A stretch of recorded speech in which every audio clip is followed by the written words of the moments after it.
لوگ کہتے ہیں جمع ہو کے بیٹھنا، یہ کہاں سے ثابت ہے؟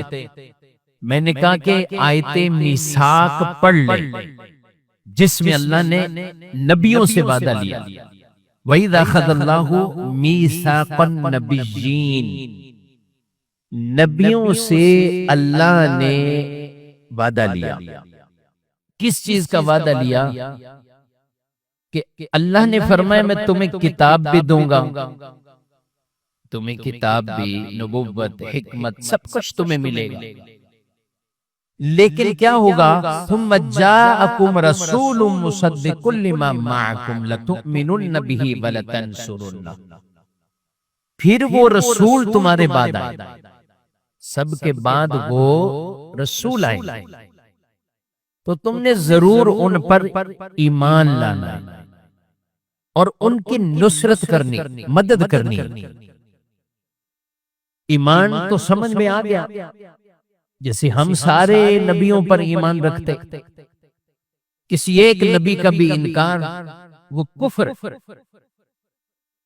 اس لیے ہم تعداد میں کہتے ہیں 1,24,000 کم و بیش اللہ نے نبیوں کو بھیجا، کیونکہ فکس تعداد اللہ ہی جانتا ہے کتنے نبی تھے۔ البتہ 1,24,000 کا فگر جو روایات میں باقاعدہ،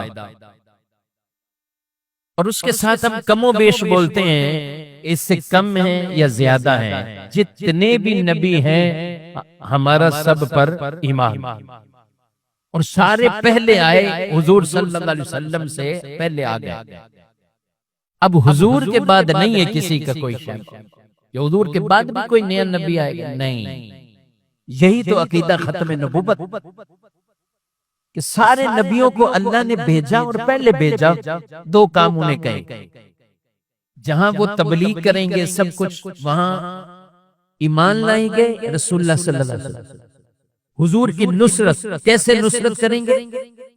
حضور کے دین کے بارے میں، نبی پاک کی ذات کے بارے میں وہ بتائیں گے، اپنی اپنی امت کو جمع کر کے بتائیں گے۔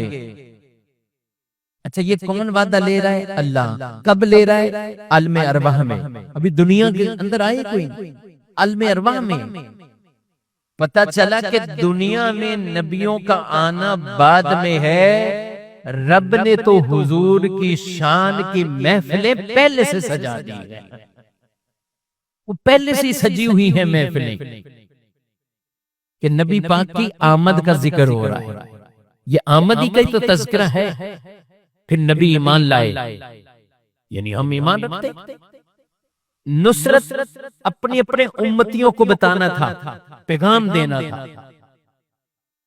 کہ تم میں سے کسی کی عمر اتنی بڑھ جائے اور وہ زمانہ پالے کہ نبی آخر الزمان دنیا میں آ گئے، تو اب کوئی یہ نہ کہے کہ میں ابراہیم علیہ السلام کا امتی ہوں، میں موسیٰ اور عیسیٰ علیہ السلام کا امتی ہوں، اب کوئی یہ نہ کہے، بلکہ اگر عمر اتنی بڑھ گئی اور ان کا زمانہ آ گیا ہے تو اب نبیوں کا پیغام ہی یہی تھا کہ پھر ان کا کلمہ پڑھ کر ان کی امت میں شامل ہو جانا۔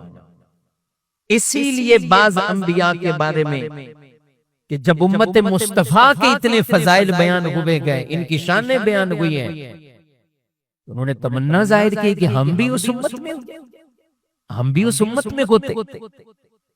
یہ بات یاد رکھے کہ نبی افضل ہی ہوتے، امت مصطفیٰ کے مرتبے اور مقام کو بیان کرنے کے لیے انہوں نے کہا کہ ہم اس امت میں ہو جائیں، ورنہ نبی کوئی پہلے آئے اور کتنے ہی پہلے سال کیوں نہ ہو، وہ غیر نبی سے نبی افضل،